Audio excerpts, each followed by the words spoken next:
بسم اللہ الرحمن الرحیم۔ السلام علیکم۔ حضرت ابو ذر غفاری رضی اللہ تعالیٰ عنہ مشہور صحابی ہیں جو بعد میں بڑے زاہدوں اور بڑی علماء میں سے ہوئے۔ حضرت علی کرم اللہ وجہ کا ارشاد ہے کہ ابو ذر رضی اللہ تعالیٰ عنہ ایسے علم کو حاصل کیے ہوئے تھے جس سے لوگ عاجز ہیں، مگر انہوں نے اس کو محفوظ کر رکھا ہے۔ جب ان کو حضور اقدس صلی اللہ علیہ وسلم کی نبوت کی پہل خبر پہنچی تو انہوں نے اپنے بھائی کو حالات کی تحقیق کے واسطے مکہ بھیجا کہ جو شخص یہ دعوے کرتا ہے کہ میرے پاس وحی آتی ہے اور آسمان کی خبریں آتی ہیں، اس کے حالات معلوم کریں اور اس کے کلام کو غور سے سنیں۔ وہ مکہ مکرمہ آئے اور حالات معلوم کرنے کے بعد اپنے بھائی سے جا کر کہا کہ میں نے ان کو اچھی عادتوں اور عمدہ اخلاق کا حکم کرتے دیکھا اور ایک ایسا کلام سنا جو نہ شعر ہے نہ کاہنوں کا کلام ہے۔ ابو ذر رضی اللہ تعالیٰ عنہ کی اس مجمل بات سے تشفی نہ ہوئی تو خود سامان سفر کیا اور مکہ پہنچے اور سیدھے مسجد حرام میں گئے۔ حضور صلی اللہ علیہ وسلم کو پہچانتے نہیں تھے اور کسی سے پوچھنا مصلحت کے خلاف سمجھا۔ شام تک اسی حال میں رہے۔ شام کو حضرت علی رضی اللہ تعالیٰ عنہ نے دیکھا کہ ایک پردیسی مسافر ہے۔ مسافروں کی، غریبوں کی، پردیسیوں کی خبر گیری، ان کی ضرورتوں کا پورا کرنا ان حضرات کی گھٹی میں پڑا ہوا تھا، اسی لیے ان کو اپنے گھر لے آئے، میزبانی فرمائی، لیکن اس کے پوچھنے کی کچھ ضرورت نہ سمجھی کہ کون ہو، کیوں آئے۔ مسافر نے بھی کچھ ظاہر نہ کیا۔ صبح کو پھر مسجد میں آ گئے اور دن بھر اسی حال میں گزارا کہ خود پتہ نہ چلا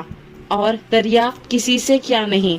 غالباً اس کی وجہ یہ ہوگی کہ حضور صلی اللہ علیہ وسلم کے ساتھ دشمنی کے قصے بہت مشہور تھے۔ آپ صلی اللہ علیہ وسلم کو اور آپ کے ملنے والوں کو ہر طرح کی تکلیفیں دی جاتی تھی۔ ان کو خیال ہوا ہو کہ صحیح حال معلوم نہیں ہوگا اور بدگمانی کی وجہ سے مفت کی تکلیفیں علیحدہ رہیں۔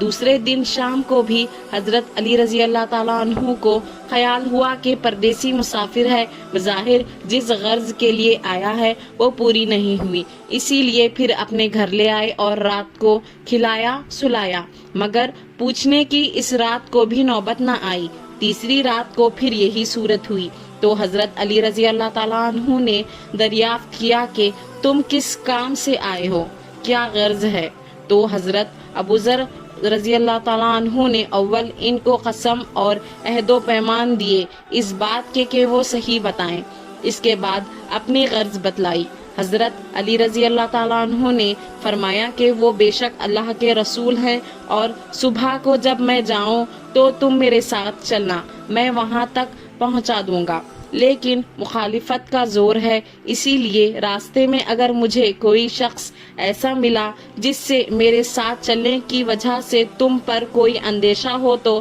میں اپنا جوتا درست کرنے لگوں گا، تم سیدھے چلے چلنا، میرے ساتھ ٹھہرنا نہیں، جس کی وجہ سے تمہارا میرا ساتھ ہونا معلوم نہ ہو۔ چنانچہ صبح کو حضرت علی رضی اللہ تعالیٰ عنہ کے پیچھے پیچھے حضور صلی اللہ علیہ وسلم کی خدمت میں پہنچے، وہاں جا کر بات چیت ہوئی، اسی وقت مسلمان ہو گئے۔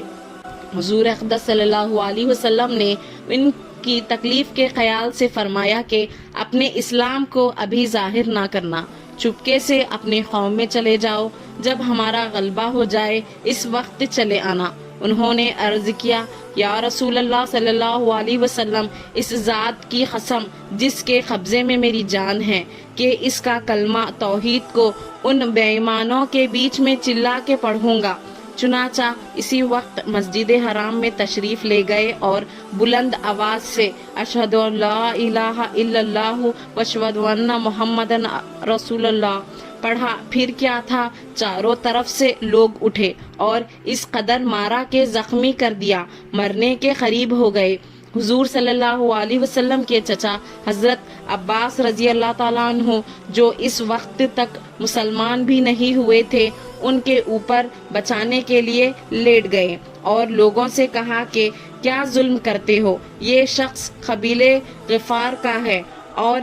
یہ قبیلہ ملک شام کے راستے میں پڑتا ہے، تمہاری تجارت وغیرہ سب ملک شام کے ساتھ ہے، اگر یہ مر گیا تو شام کا آنا جانا بند ہو جائے گا۔ اس پر ان لوگوں کو بھی خیال ہوا کہ ملک شام سے ساری ضرورتیں پوری ہوتی ہیں، وہاں کا راستہ بند ہو جانا مصیبت ہے، اس لیے ان کو چھوڑ دیا۔ دوسرے دن پھر اسی طرح انہوں نے جا کر بآواز بلند کلمہ پڑھا اور لوگ اس کلمے کے سننے کی تاب نہ لا سکتے تھے،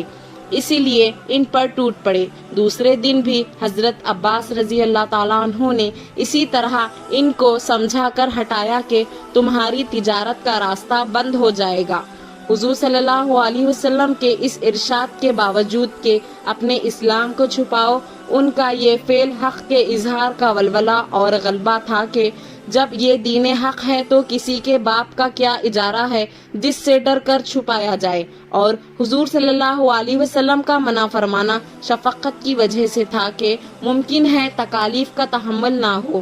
ورنہ حضور صلی اللہ علیہ وسلم کے حکم کے خلاف صحابہ رضی اللہ تعالیٰ عنہ کی یہ مجال ہی نہیں تھی۔ چنانچہ اس کا کچھ نمونہ مستقل باب میں آ رہا ہے، چونکہ حضور اقدس صلی اللہ علیہ وسلم خود ہی دین کے پھیلانے میں ہر قسم کی تکلیفیں برداشت فرما رہے تھے، اسی لیے حضرت ابو ذر غفاری رضی اللہ تعالیٰ عنہ نے سہولت پر عمل کے بجائے حضور صلی اللہ علیہ وسلم کے اتباع کو ترجیح دی۔ یہی ایک چیز تھی کہ جس کی وجہ سے ہر قسم کی ترقی دینی اور دینوی صحابہ رضی اللہ تعالیٰ عنہ اجمعین کے قدم چوم رہی تھی، اور ہر میدان ان کے قبضے میں تھا کہ جو شخص بھی ایک مرتبہ کلمہ شہادت پڑھ کر اسلام کے جھنڈے کے نیچے آ جاتا تھا، بڑی سے بڑی قوت بھی اس کو روک نہ سکتی تھی، اور نہ بڑے سے بڑا ظلم اس کو دین کی اشاعت سے ہٹا سکتا تھا۔